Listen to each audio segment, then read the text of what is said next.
Welcome to the Wonder of WOOO podcast, where we highlight how businesses can scale profitably by serving others well.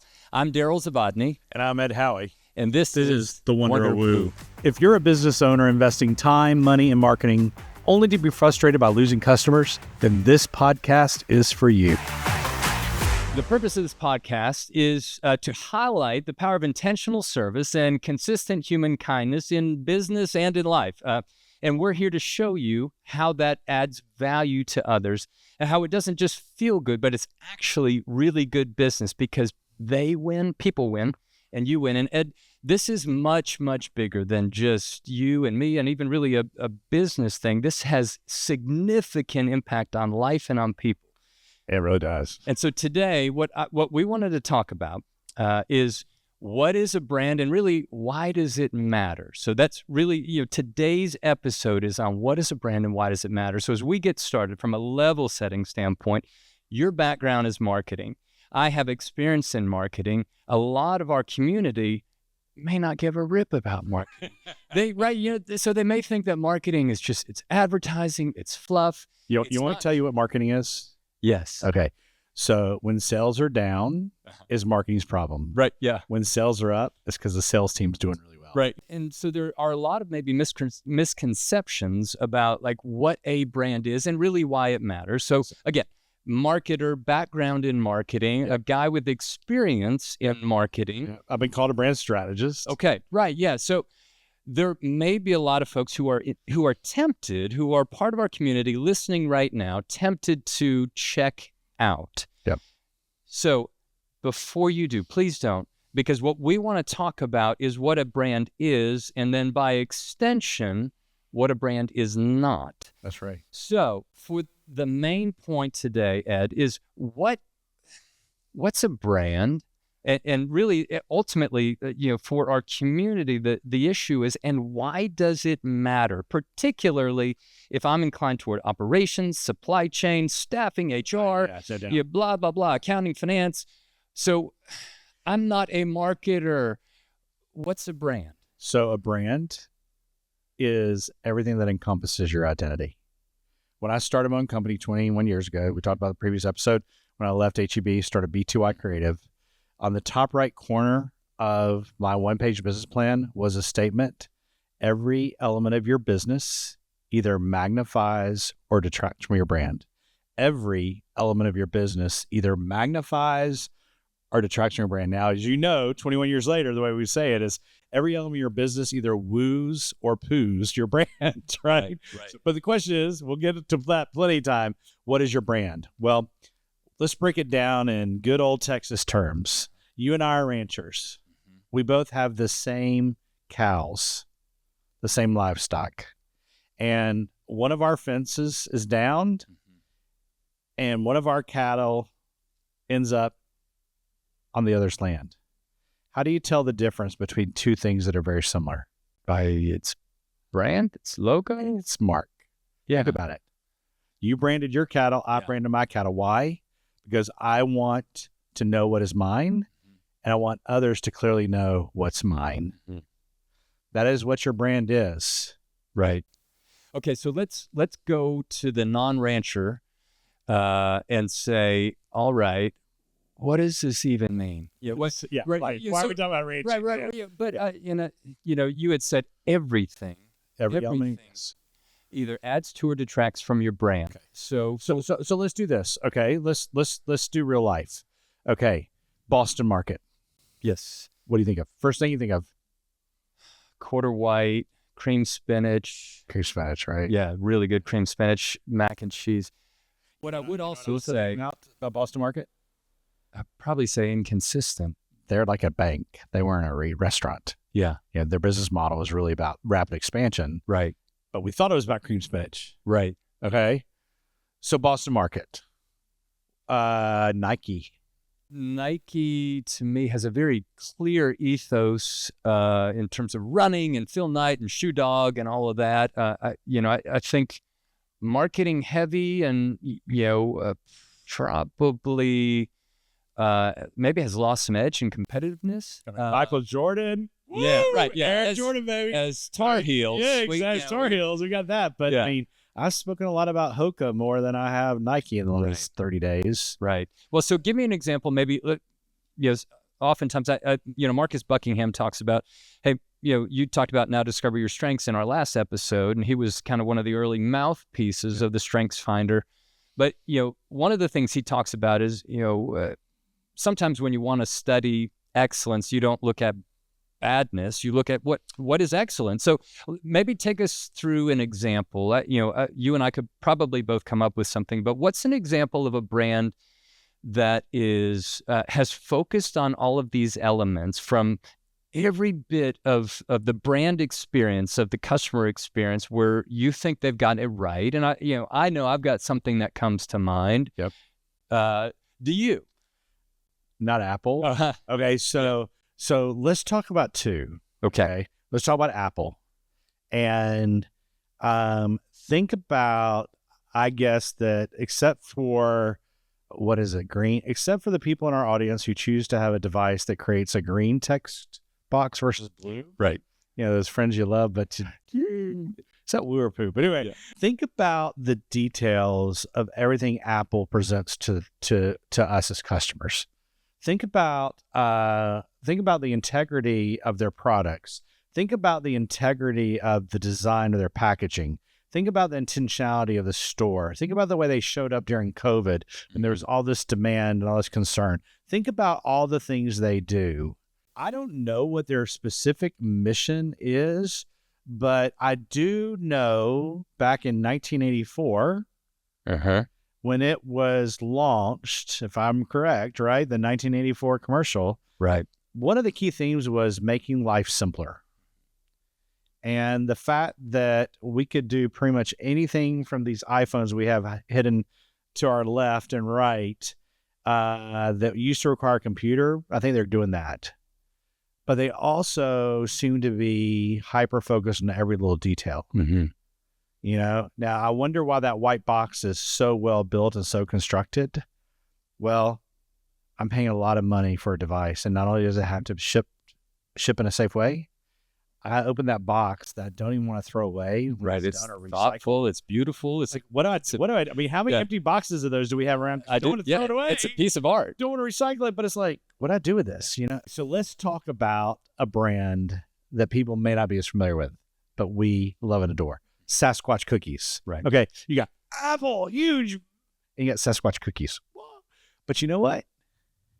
Sasquatch cookies is the only place that we have found in the world that will deliver incredibly craveable cookies. How? By a Sasquatch. With a Sasquatch. A real, live Sasquatch.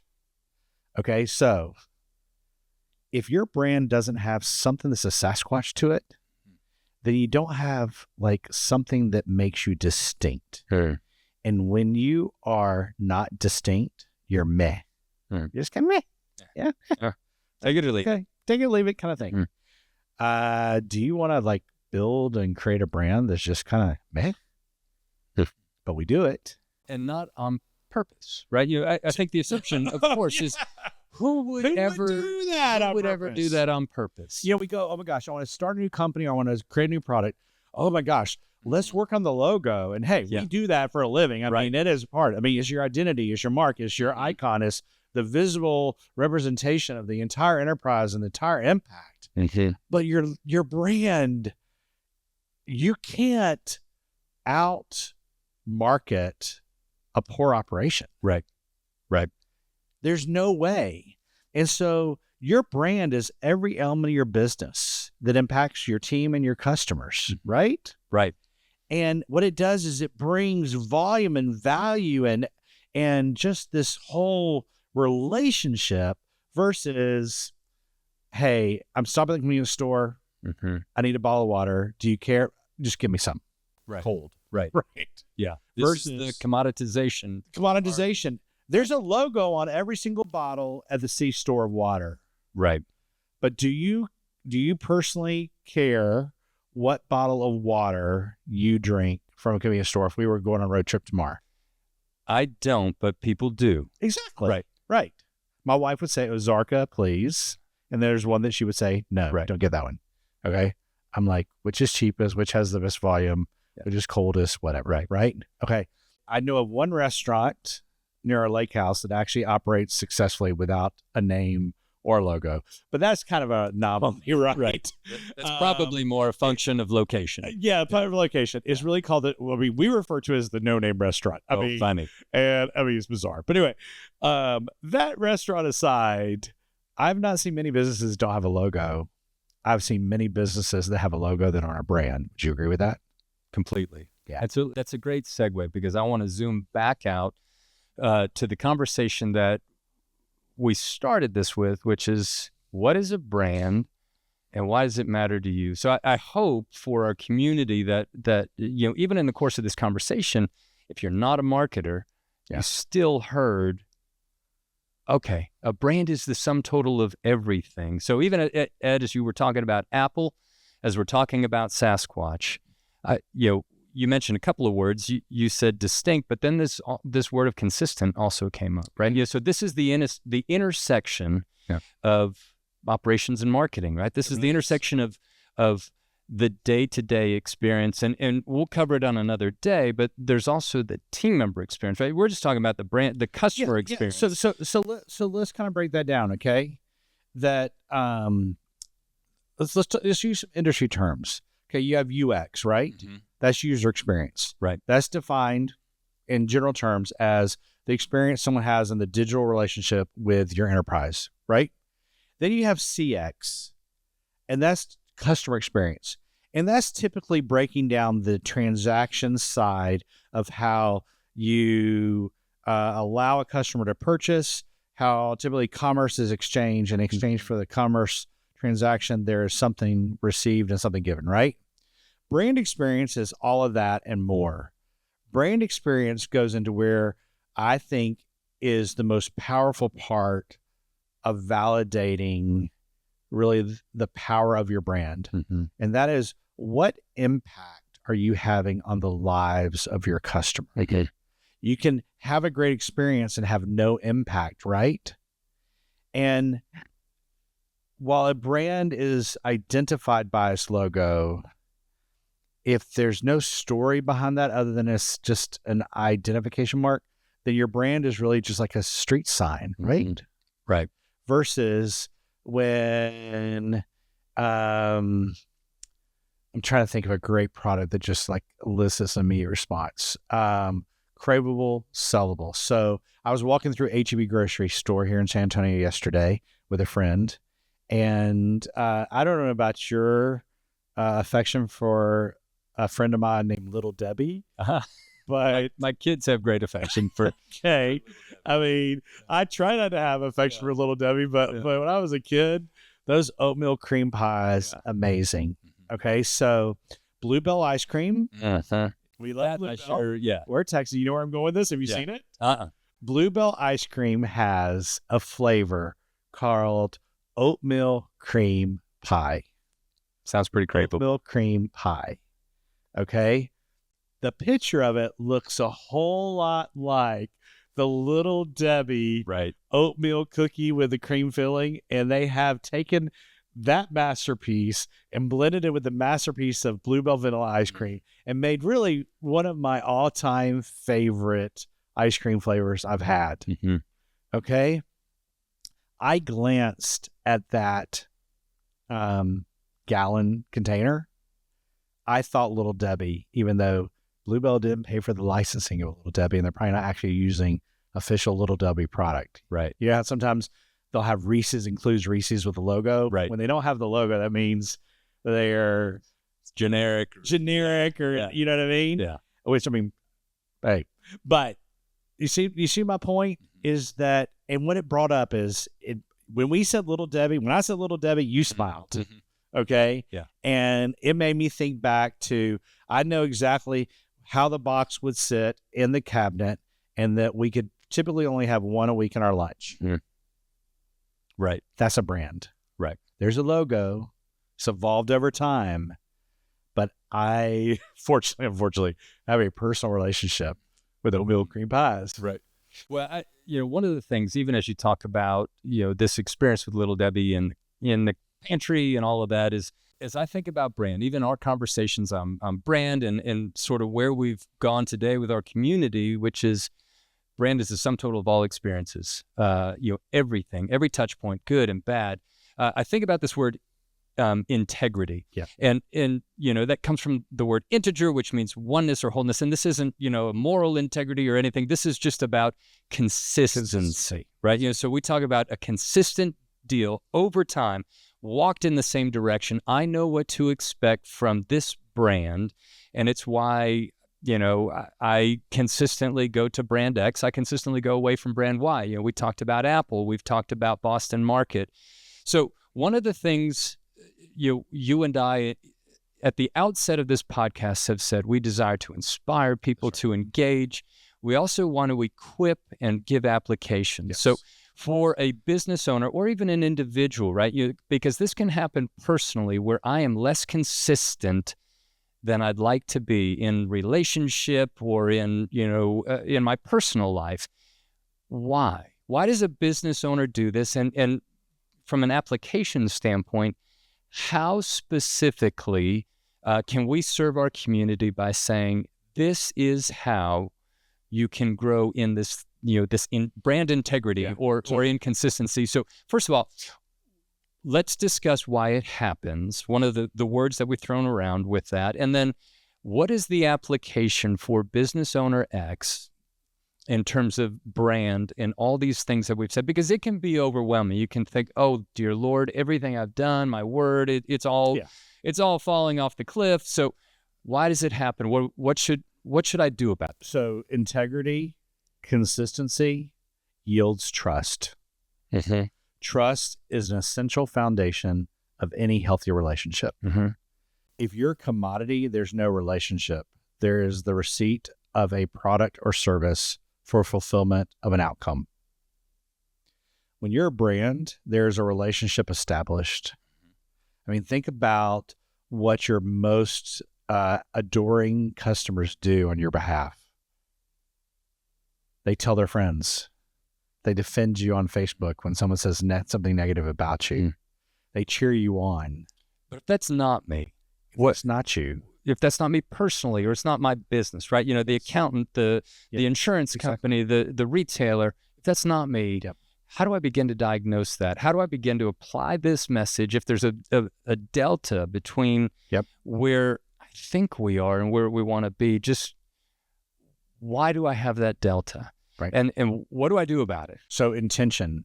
Are you intentionally trying to be distinct and unique and do something others aren't doing, or are you not? Mm-hmm. So if you haven't